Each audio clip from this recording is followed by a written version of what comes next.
یہ بات 1783 کی ہے، جب کچھ خانہ بدوش خاندان آج جہاں قطر ہے وہاں آباد ہوا کرتے تھے۔ اس وقت ہر جگہ ریت ہی ریت تھی۔ اس کا کنٹرول بحرین کے پاس ہوا کرتا تھا۔ اس وقت کی آبادی 12,000 لوگوں پر مشتمل تھی۔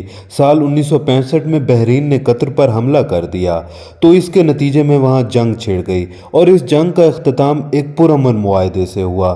تو اس طرح قطر بحرین سے آزاد ہو گیا اور الثانی خاندان نے قطر کی بھاگ دوڑ سنبھالی، جو آج تک قطر پر راج کر رہے ہیں۔ اس وقت قطر کے پاس کوئی فوج نہیں تھی۔ اس وقت کا حکمران عبداللہ الثانی نے انگریزوں سے 55 سال کے لیے معاہدہ کیا کہ وہ قطر کی حفاظت کریں گے۔ بہت سارے خانہ بدوش قطر میں اس وقت موجود تھے اور خانہ بدوش موتیوں کا کاروبار کیا کرتے تھے۔ یہ کاروبار جب ختم ہونے لگا تو یہ لوگ ایران اور سعودی عرب کی طرف ہجرت کر گئے۔ مگر پھر وقت آتا ہے سال 1940۔ قطر نے اس وقت پہلا آئل کا کنواں دریافت کیا۔ اس کے بعد سال 1960 میں قطر نے دوسرا آئل کا کنواں دریافت کیا اور اس کے بعد سال 1970 میں دی نارتھ فیلڈ، دنیا کی سب سے بڑی گیس کی فیلڈ قطر نے دریافت کی، لیکن وہ بھی قطر کی اکانومی کو آگے نہ لے جا سکی۔ 1971 میں انگریزوں سے قطر نے آزادی حاصل کی تو قطر کی ترقی کا آغاز شروع ہوا۔ سال 1995 میں حماد بن خلیفہ نے اپنے ہی باپ کی حکومت کو گرا کر قطر کی بھاگ دوڑ سنبھالی۔ حماد بن خلیفہ جانتے تھے کہ قطر تیل پر نہیں چل سکتا۔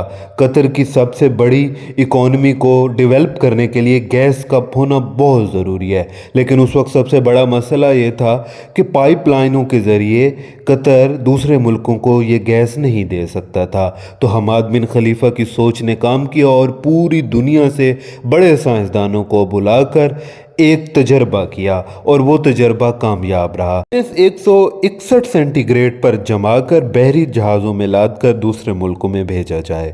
اس طرح قطر دنیا بھر میں گیس کا ایکسپورٹر بن گیا اور یہاں سے قطر کی امیری کا آغاز ہوا۔ اس امیری کے بعد قطر نے بڑے بڑے روڈز، بلڈنگز اور کافی سارے کام شروع کر دیے۔ آہستہ آہستہ قطر میں ٹورزم بھی بڑھنے لگا۔ دنیا کے لوگ قطر میں آنا شروع ہو گئے۔ اس طرح قطر نے جو ترقی کی وہ حماد بن خلیفہ کی سوچ ہی تھی، جس کی وجہ سے قطر نے امیری کی طرف رخ کیا۔ حماد بن خلیفہ کا ایک انٹرویو میں کہنا تھا کہ وینزویلا کی مثال ہمارے پاس موجود تھی کہ وہاں گیس تو بہت زیادہ مقدار میں ہے، لیکن وہاں پہ لوگ امیری کی طرف نہیں جا سکے۔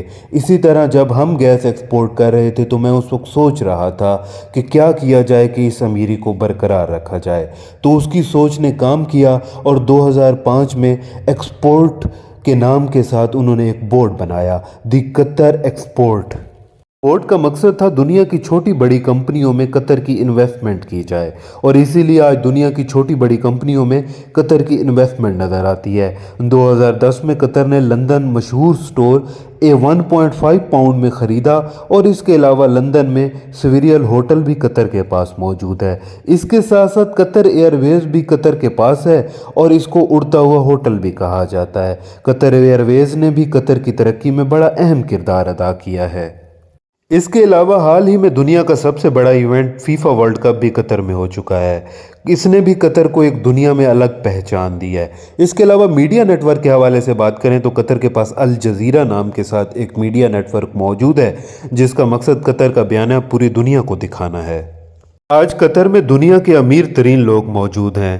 قطر میں لیونگ سٹینڈرڈ بہت ہائی ہے۔ قطر کے دارالحکومت دوحہ کو دنیا کا پرامن شہر کہا جاتا ہے کیونکہ وہاں کے شہری محفوظ ہیں اور کرائم ریٹ بالکل زیرو ہے۔ قطر میں ہر فرد کی آمدنی $70,000 سے زیادہ ہے اور اس کے علاوہ قطر دنیا میں سنگاپور کے بعد ہر فرد کی آمدنی کا دوسرا بڑا ملک ہے۔ یہ حماد بن خلیفہ کی سوچ ہی تھی جس نے قطر کو غریب ترین ملک سے امیر ترین ملک بنا دیا۔